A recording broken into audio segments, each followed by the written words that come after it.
The HOA president smiled, but her eyes never did. 3 men in green uniforms stood by her side, fists tight, guns at their waist. 2 lawyers held clipboards, waving papers in the air, shouting codes I had never heard of. And behind them, flashing red and blue lights lit up the desert night. They pointed at my land, the land I worked for, the land I lived on. And they said the words that made my blood turn cold. This property isn't yours anymore. But what they didn't know was that in my hands, I held the one thing that could destroy them all. Welcome to HOA Stories, where real battles between homeowners and power-hungry HOA boards come to life. My name is Mark. I'm just a regular guy, living in a small suburban neighborhood in Arizona.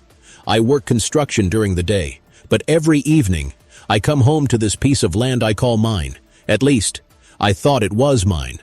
Until the HOA decided to send cops and lawyers to try and take it away from me. I thought it was just another evening. The sun was setting low, painting the Arizona desert in fire and gold. I parked my old truck near the fence line, dust rising behind me, the air heavy and dry. For me, this land was more than dirt and rocks.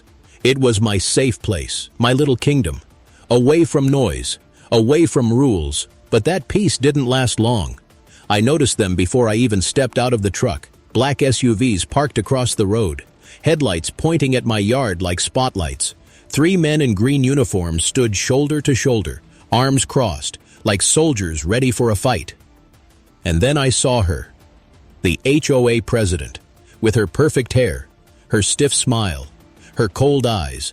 Next to her, 2 men in black suits holding clipboards, flipping through papers like they already owned the place. For a second, I thought maybe I was dreaming. But then she lifted her chin, smirked, and pointed straight at me. She said loud enough for the neighbors to hear, "This property isn't yours anymore." The words hit me like a punch to the chest. I froze, standing there with the desert wind whipping my shirt, dust stinging my eyes. What did she mean? This wasn't mine. I worked years for this land, saved every dollar from long hot days of construction jobs, sweating under the Arizona sun, every nail, every board, every fence post here. I had built with my own 2 hands, and now she was claiming it belonged to them. The neighbors were watching too. I could see curtains move, faces hiding behind glass. Everyone loved a little HOA drama, as long as it wasn't their own yard under fire. But tonight, it was mine. I walked closer, my boots crunching against the dry ground. The 3 green uniformed men stared me down, each one built like a wall, tattoos creeping down their arms. They wore patches that read HOA enforcement, like they were real cops. Behind them, the black SUVs sat with their hazard lights blinking, red and orange against the fading sun. The president held up her hand, and one of the lawyers stepped forward. He read from the papers like he was in court. According to Section 7 of HOA Bylaw Code 312, this property line is invalid. Ownership is hereby transferred to the association effective immediately. I wanted to laugh, but my jaw locked tight. Transferred to the association, just like that. No judge, no courtroom, no discussion, just their word against mine. I shook my head slowly. "You can't just steal my land," I said, but they weren't listening. The other lawyer opened his clipboard and began snapping photos of my fence, my truck, even my doghouse in the corner of the yard. The president whispered something to him, and he smirked as he scribbled notes. One of the men in green uniform stepped closer. "Sir, you need to vacate the property before this escalates." His voice was low, controlled, but I could hear the threat hiding inside it. Vacate my own property. My fists tightened, but I forced myself to breathe. I remembered what my dad used to say. Never fight anger with anger. Fight it with truth. And the truth was in my hands. I reached into my truck and pulled out a thick folder wrapped in plastic, the original deed, stamped and signed, older than the HOA itself. I held it tight, my heart pounding so loud I swore they could hear it. Their eyes followed my hand as I pulled it out. For the first time that night, I saw something new in the president's face. Fear. She didn't move, Her lawyers didn't speak. The men in green shifted their weight, glancing at each other like they weren't so sure anymore. But I stayed silent. I didn't need to scream. I didn't need to argue. I just held the proof and waited.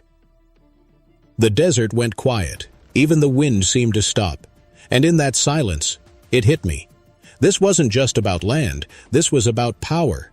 The HOA thought they could scare me, bury me in rules and fake codes, because that's how they controlled everyone else. But not me. Not tonight. The president's smile cracked for the first time. Her lips twitched. Her eyes darted to the lawyers, searching for answers that weren't there. The taller lawyer coughed nervously, flipping through his clipboard like maybe the truth could be erased if he found the right page. But every page he turned only made him sweat harder. The men in green shifted uneasily. One of them whispered something to the other, his jaw tightening, his eyes no longer locked on me but on the papers in my hand. That moment told me everything.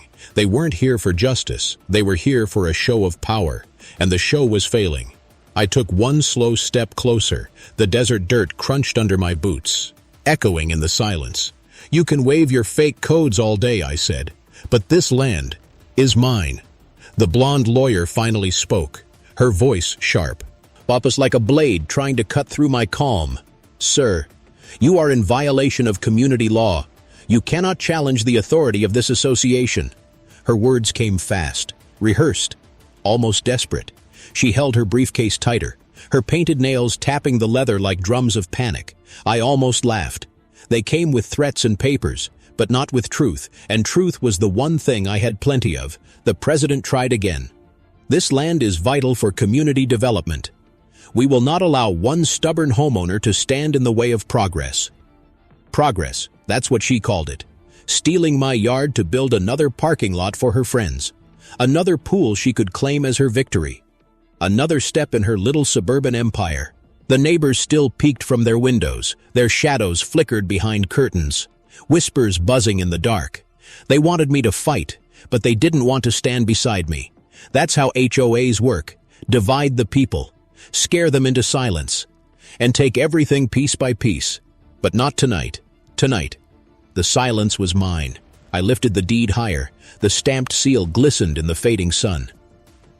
"This paper is older than your entire board," I said.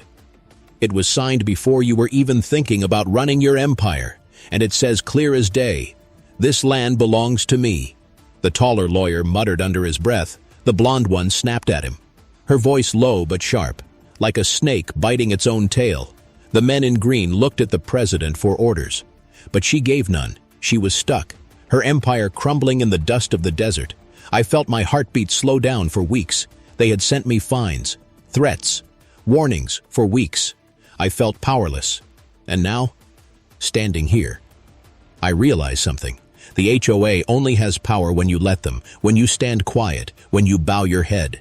But the second you raise it, the second you face them with truth, they don't look like giants anymore. They look small, so very small.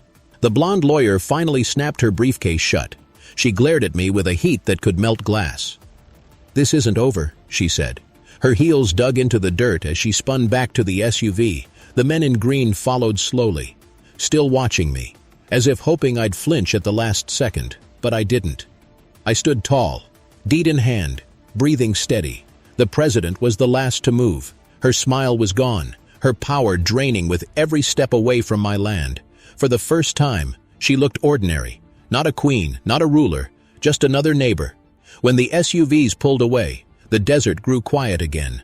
No flashing lights, no shouting, just me, my land, and the heavy silence of a battle that wasn't finished. Because deep down, I knew they would be back. HOAs never walk away when they lose. They wait, they plot, and then they strike again. The night after the standoff, I barely slept. Every sound outside made me flinch.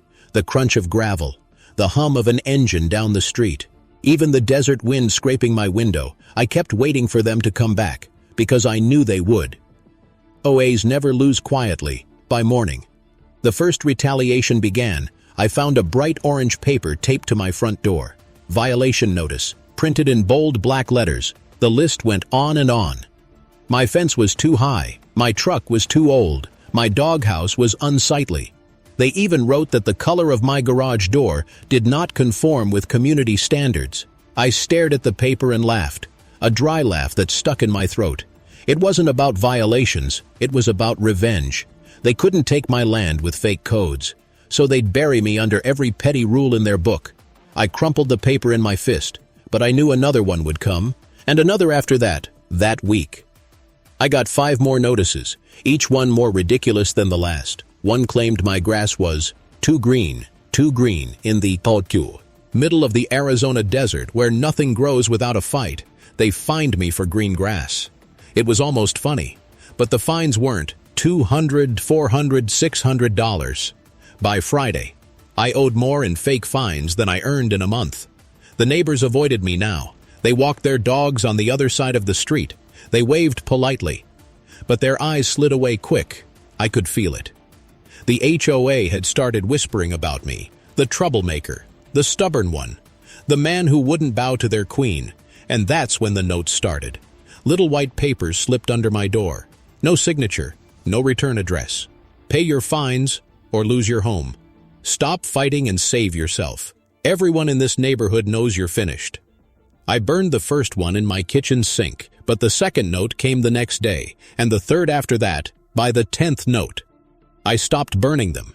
I saved them in a shoebox under my bed, because something inside me told me these notes would matter later. Every word was proof of their game. Every threat was evidence of their war, but the worst blow didn't come from the letters. It came from the silence. One night, I sat on my porch with a cold beer in hand, staring at the stars. For a moment, I felt at peace, until I noticed the glow in the distance. A porch light, not mine, my neighbor's. But it wasn't just one light, one by one. Porch lights across the street flicked on, and then garage lights, and then the faint click of car doors locking. It was like the whole block was watching me, but not a single soul stepped outside. I realized then, the HOA didn't just want my land, they wanted my dignity. They wanted me isolated, outnumbered, drowning in fines and fear. And for a second, it almost worked. But fear doesn't last when you have nothing left to lose. What they didn't know was that while they buried me in paper, I had started digging too. I spent nights at the county office, flipping through dusty files, old maps, property records, zoning documents older than half the houses in the neighborhood. And what I found made my blood run cold. The HOA president's name appeared in places it never should have. Land deals signed in her husband's company name. Approvals for community development that bypassed city council.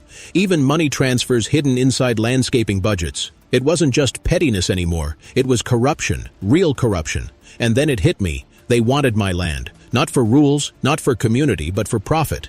My property sat on a strip the HOA wanted to sell to a developer. And I was the only obstacle left. The next morning, another letter arrived. This one wasn't taped to my door. It was hand-delivered, shoved directly into my mailbox. And it wasn't just a fine, it was a summons. The HOA had filed an official lawsuit against me. Failure to comply with community regulations. They were dragging me to court. I stared at the papers, my heart racing. Court meant money I didn't have, lawyers I couldn't afford. Weeks, maybe months of fighting. And the whole time, they'd keep piling fines and threats on my back. For a moment, I thought of giving in. Maybe I should sell the land, move away, start over somewhere without boards and bylaws. But then I remembered the look on the president's face when I held up that deed, the crack in her smile, the fear in her eyes, and I knew I couldn't give them what they wanted. Not now, not ever. So I made a choice. If they wanted war, I'd give them war. But not with fists, not with anger, with the same thing that scared them that first night, proof. I spent every spare hour building a case. I photographed every letter, every note, every fine. I copied records from the county office. I printed maps that showed my land clearly marked as mine. I gathered names of neighbors who whispered about shady HOA deals, but never dared to speak loud. It was slow, it was exhausting, but every page I stacked on my kitchen table made me Nanger.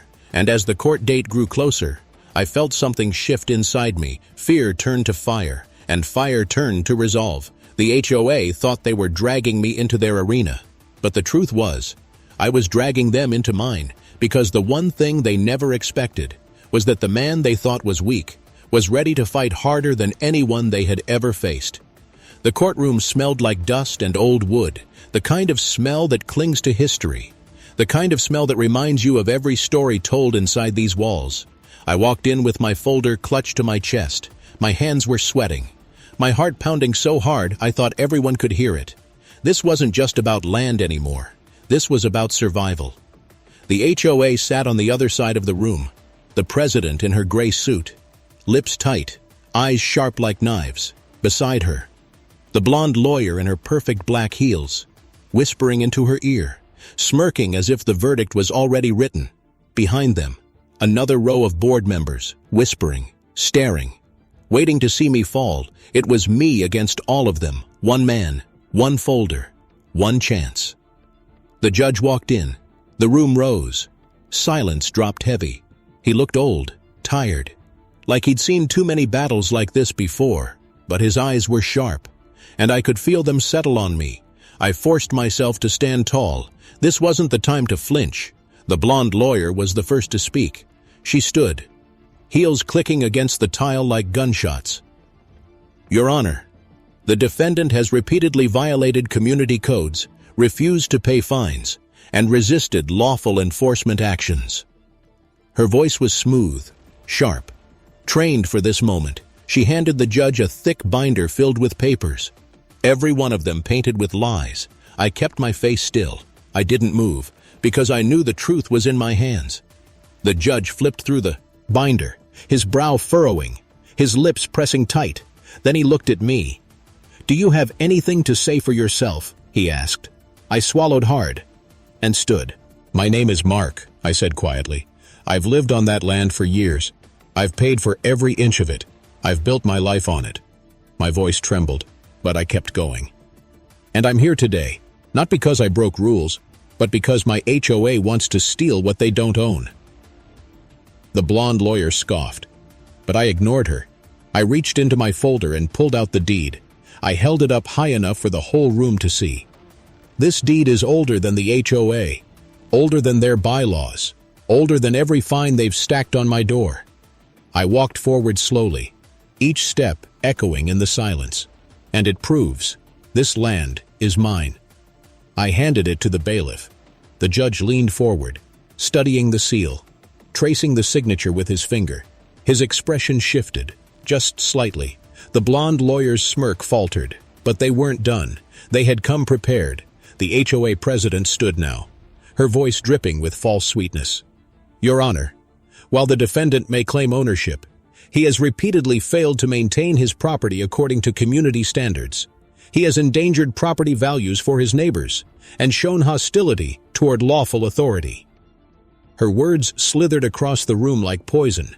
Neighbors from the back row nodded nervously. People who once waved at me now afraid to speak against her.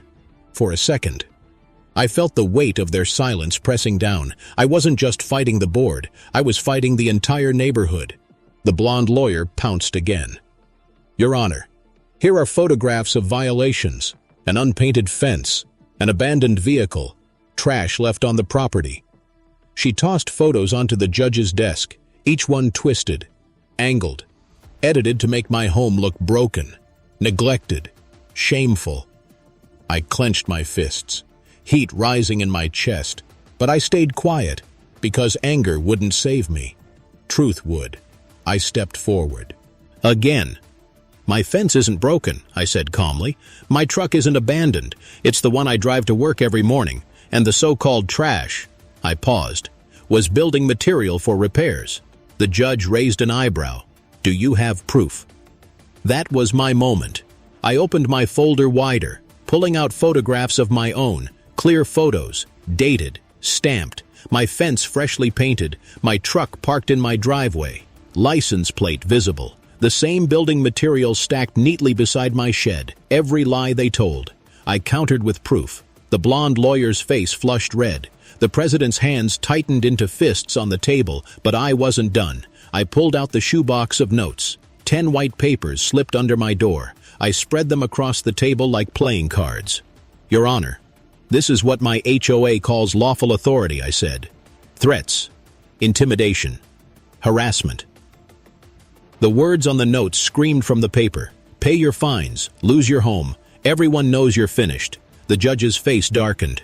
He picked one up, read it slowly, and sighed heavy through his nose. The room shifted, for the first time. It wasn't me on trial, it was them. The blonde lawyer tried to recover. These notes, they could be fabricated. They don't prove association involvement. Her voice cracked on the last word, because she knew the truth.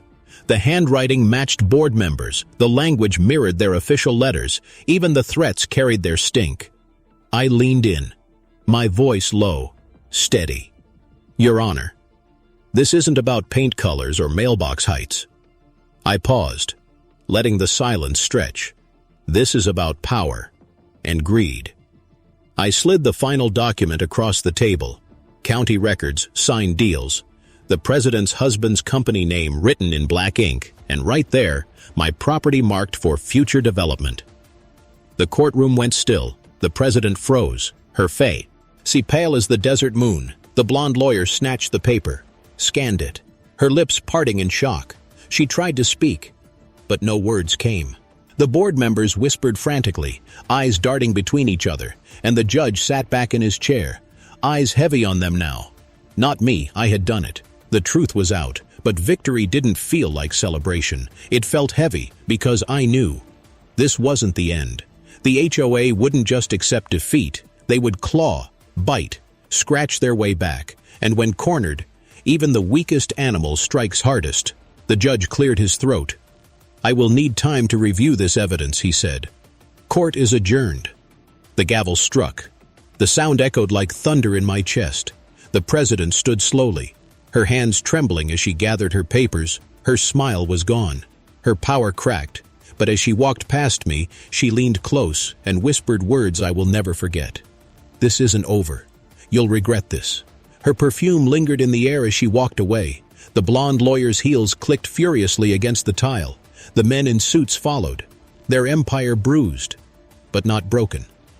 I stood alone in the emptying courtroom, my deed still safe in my folder, my truth scattered across the judge's desk. For the first time in weeks, I felt like I had won. But deep down, I knew better. Because wars like this don't end in one battle. They stretch on, they bleed. The night after court, my phone wouldn't stop buzzing, blocked calls, late-night voicemails, voices whispering through static. Some just breathed into the line. Others muttered words I couldn't quite catch. But every sound crawled down my spine like ice. By morning, I knew the court battle had only lit the fire hotter. The HOA wasn't retreating. They were regrouping. The first sign came in my mailbox. Not a fine this time, not even a note. It was a letter, typed neatly. Signed only, a concerned neighbor. It read, "You embarrassed our community in front of outsiders. Your selfish fight hurts us all. Leave be, for you destroy everything we built." I read it twice, then crumpled it up and shoved it deep in the trash. But when I checked my yard that evening, 3 more letters waited, stuck to my fence, slipped under my door, one taped to the back window of my truck. Different words. Same message. Get out. The neighbors stopped hiding behind curtains now. They watched openly, arms crossed, whispers on their lips. When I walked my dog, they turned away. When I waved, they pretended not to see. The block was changing. It wasn't just me against the board anymore. It was me against everyone. But what stung most was the silence of the few who once smiled at me. The single mom down the street who borrowed my tools, the old man who waved every morning, even they turned cold. I realized then, the HOA didn't need to find me anymore. They had something stronger, fear, because fear spreads faster than truth. Every night, new papers showed up on my porch, warnings, threats, lies. One said my land was condemned, another said the sheriff would come next. They weren't official, but they looked official. Bold stamps, fake signatures, enough to scare anyone who didn't know better. I started saving everything. My kitchen table became a war desk, stacks of letters, photos of trespassers, even recordings from my phone when the calls came in, evidence, proof, truth. But with each stack, the weight in my chest grew heavier, and then came the paint. One morning, I stepped outside to find red spray paint across my fence, big ugly letters, thief, liar, cancer. The paint dripped in the desert sun. Like blood against the wood I built with my own hands, I stood there frozen, my fists shaking, my throat tight. This wasn't about rules anymore. This was war. I grabbed my hose. But the paint didn't wash off. Neighbors peeked from their porches. Not one of them lifted a finger to help. Some Evo. And smirked. The message was clear. I was the enemy now. That night, I couldn't sleep. I sat by the window, shotgun across my lap, watching every shadow that moved across the yard. Every crunch of gravel made my heart pound. Every barking dog set my nerves on fire. I realized I wasn't just fighting a board. I was fighting a mob. The HOA had turned my entire neighborhood into a weapon. The next day, I confronted them at the community meeting. The room was packed, dozens of homeowners in folding chairs. The president at her podium, the blonde lawyer beside her. Her smile was back now, fake, sharp, dangerous. When I walked in, the room fell silent. Whispers swirled, eyes pierced, but I stood tall and walked to the center. I slammed one of the spray-painted boards onto the table. "This is your community standard?" I asked. "This is what you call order." Gasps rippled through the room. The president adjusted her papers calmly, as if she had expected this. "Sir," she said sweetly, "we do not condone vandalism, but perhaps this is the kind of chaos that follows those who refuse to respect rules." Her words slid like venom. She wasn't denying it. She was justifying it. The blonde lawyer leaned into her microphone. "Perhaps you should ask yourself why so many of your neighbors feel this way about you." Her smirk widened. The board members nodding like puppets beside her. The room shifted. Whispers turned to stares. For a second, I felt small again. Alone. Outnumbered. But then I pulled out my folder, and one by one, I spread the notes across the table. The fake fines, the threats, the letters, the proof. Gasps again, faces turned pale, murmurs broke through the silence. The president's jaw tightened, the blonde lawyer's smirk cracked. But before I could speak more, the president slammed her gavel down. "Meeting adjourned," she barked. Her voice cut sharp, almost panicked. The room exploded in chatter. Some homeowners rushed out, others crowded in whispers. But I saw it, the cracks spreading through their empire, the fear in their eyes, the truth they couldn't bury anymore. That night, the harassment stopped. No notes, no paint, no calls. But the silence wasn't peace. It was tension, the calm before something worse, because I knew they weren't finished. They were planning something bigger, something I couldn't see yet. I sat on my porch under the desert moon. My dog curled at my feet. The night was still, too still. The silence didn't last long. It never does. 3 nights after the meeting, I woke to the sound of tires on gravel. Not slow, not careful. Fast and angry. Headlights cut across my window, flooding the room with white light. I grabbed the shotgun from beside my bed and moved to the porch. 2 SUVs idled at the edge of my yard, their engines rumbling low. Exhaust curling into the desert night. The same black SUVs I had seen before. The same ones that carried lawyers and fake cops the first time they came to steal my land. I stood barefoot in the dirt, the barrel pointed down, my heart pounding like thunder in my chest. For a moment, nothing happened. Then the doors opened. The HOA president stepped out first, her gray suit perfect as ever, but her face tighter, sharper, twisted with something I hadn't seen before. Not confidence, not arrogance, desperation. Behind her, the blonde lawyer climbed out, heels sinking into the sand, briefcase in one hand, phone in the other, and then the men in green uniforms followed. 3 of them, the same ones who once told me to vacate my own property. Their fists clenched, their jaws tight, their eyes locked on me like predators waiting for the signal. The president walked forward slowly. Her heels clicked against the dirt like a clock ticking down to something dark. She didn't smile this time. Her voice cut through the night like a blade. "You embarrassed me in court, and you humiliated this board, and you made me look weak in front of my community." She stopped just a few feet away, her perfume sharp in the desert air. "You think a piece of paper makes you untouchable?" I didn't answer. I just held her stare, because silence was stronger than any word I could have spoken.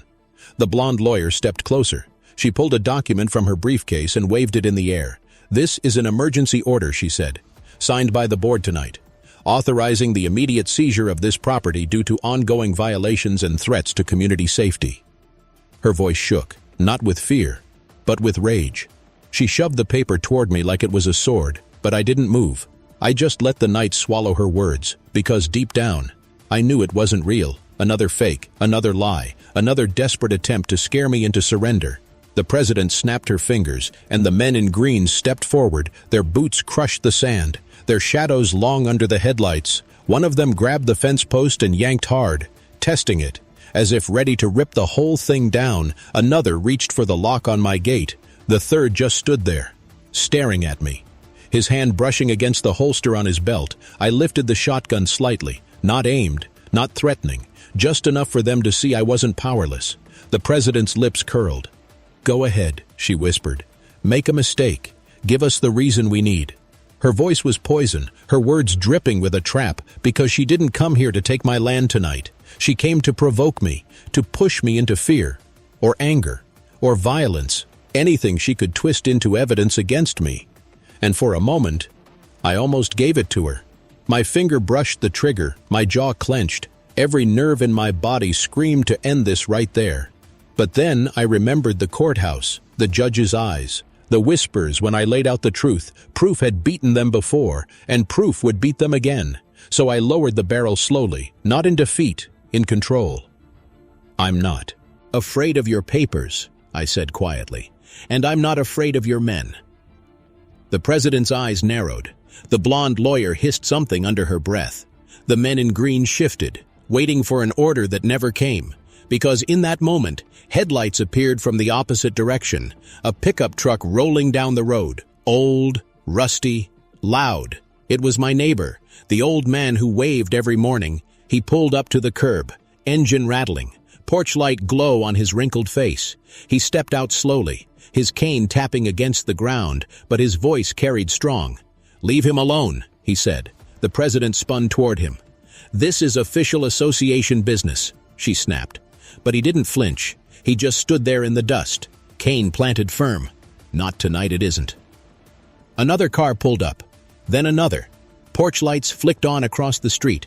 Doors opened, neighbors stepping out one by one. The same people who had avoided me for weeks. The same people who whispered and hid, now standing in the open, the single mom with her arms crossed, the couple from the corner lot holding hands, even the quiet man who never spoke a word. One by one, they stood in silence.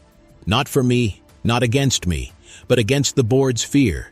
The president's face twisted, her control slipping. She glanced at the blonde lawyer, who shook her head slowly. The men in green hesitated, their eyes darting between the crowd and me. For the first time, the board wasn't in control of the stage. The community was. The president hissed through her teeth. "This isn't over." She spun on her heels, storming back to the SUV. The blonde lawyer followed, slamming her briefcase shut. The men in green trailed behind, their power shrinking with every step. Engines roared, headlights swung wide, and just like that, they were gone. The desert fell quiet again. But it wasn't the same silence as before. This time, it was mine. My neighbors drifted back slowly. Some nodded at me, some whispered apologies. The old man patted my shoulder and said, "They only win when you let them scare you." I stood there under the stars, the shotgun heavy in my hand, my land still mine, my dignity intact. But deep down, I knew the war wasn't over. The HOA would crawl back. They always do. And the next strike might not come with papers or paint. It might come with something darker, but for the first time in months, I didn't feel alone because the board had power. But now, I had people. The desert was quiet again. But the quiet felt different now. It wasn't the silence of fear. It was the silence after a storm. My neighbors drifted back into their homes that night. Porch lights flicking off one by one until the street went dark again, but the memory of them standing there stayed with me. For the first time in weeks, I wasn't completely alone, and for the first time, the president looked smaller, weaker, desperate. Still, I knew better than to believe it was over. People like her don't surrender. They wait, they circle, they strike when no one expects it. The next morning, I checked my fence again. The red spray paint was still there. Thief, liar, cancer. It stared at me like a wound. But instead of washing it away, I left it, proof of what they had done. Evidence carved in paint. I spent the next few days in a strange calm. No fines, no phone calls, no notes. Even the neighbors nodded at me now. Small gestures of respect, or maybe relief that someone had stood up to the Queen and lived to tell it. But deep down, I knew the board wasn't resting. They were plotting. And then, the letter came. Not taped to my door, not slipped under the gate. It came certified mail, an envelope thick with official seals and heavy paper. Inside was a notice of a special vote. The board had scheduled a meeting to remove me from the community altogether. Expulsion, banishment. They were going to try to erase me from the neighborhood like I had never existed. I sat at my kitchen table staring at the paper. Part of me wanted to laugh. They couldn't take my land, so they would just vote me out like a bad memory. But another part of me burned with rage because I knew what it meant. It meant more threats, more division, more neighbors pushed to pick a side. The date of the vote came fast, too fast. And on that night, the community hall was packed tighter than I had ever seen. Folding chairs filled the room, voices buzzed like angry bees. The president sat at her podium again, her smile stretched thin, her eyes glowing with determination. Beside her, the blonde lawyer sat like a shadow, whispering strategies, ready to twist every word into a weapon. When I walked in, the room went still. Dozens of eyes turned to me, some friendly, some cold, some afraid. I felt the weight of them all pressing down on my chest, but I walked to the front anyway. The president cleared her throat. Tonight we vote on the removal of a disruptive homeowner whose actions have endangered the harmony of this community. Her words slid smooth, rehearsed, deadly. She gestured toward me like I was on trial all over again. Whispers spread, heads nodded. Fear hung heavy in the air.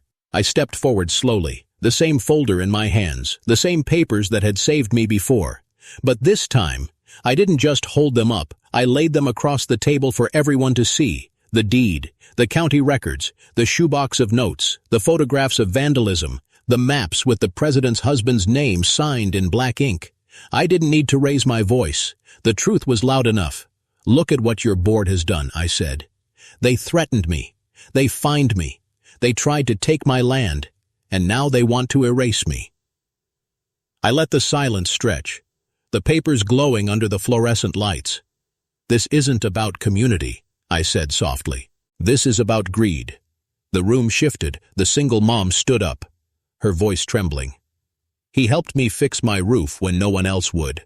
The old man tapped his cane on the floor. He's the only reason the HOA didn't steal more land. Others murmured agreement, one by one. The silence broke into voices, not shouts, not anger. Truth, the president slammed her gavel. Enough, she barked. Her mask slipped, her voice cracked. This man is a danger. He is tearing this neighborhood apart. But the words didn't land the same, not anymore, because the room had seen too much. They had heard too much. The blonde lawyer leaned close to her, whispering frantically.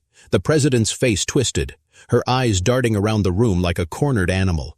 For the first time, I realized she wasn't powerful. She was terrified. The vote was called, hands raised slowly, cautiously. When the count was done, the board had lost.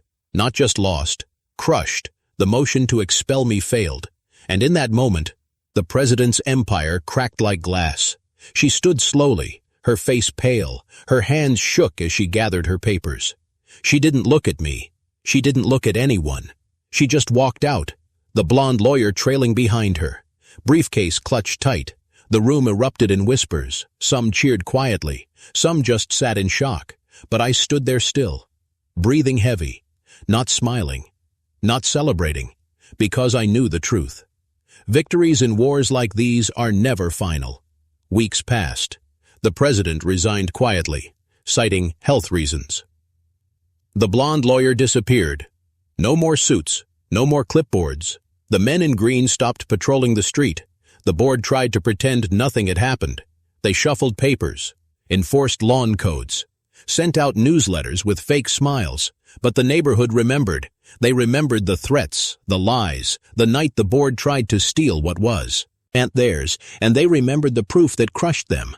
As for me, I stayed. I mowed my lawn. I painted my fence. I walked my dog past the same houses, past the same porches where neighbors once whispered, and little by little, they waved again, not out of fear, but out of respect some nights. I sit on my porch with a beer in hand. The desert stars spread wide above me. The fence still bears faint scars of the spray paint. I left them there, not because I couldn't clean them, but because they remind me of what I survived. I think about the president sometimes, where she went, what she's plotting next, because people like her don't disappear. They wait, they brood, they find new ways to crawl back. But if she ever does, if she ever tries again, she'll find me here, stronger, ready, holding the same proof that tore her empire apart. And sometimes, when the desert is too quiet, I wonder about all the other neighborhoods out there, all the other families trapped under boards like mine. How many are fighting? How many are losing? How many are one piece of paper away from crushing their own tyrants? Because if there's one thing I've learned through all this, it's simple. The HOA isn't just rules, it isn't just fines, it's power, and power only wins if we let it.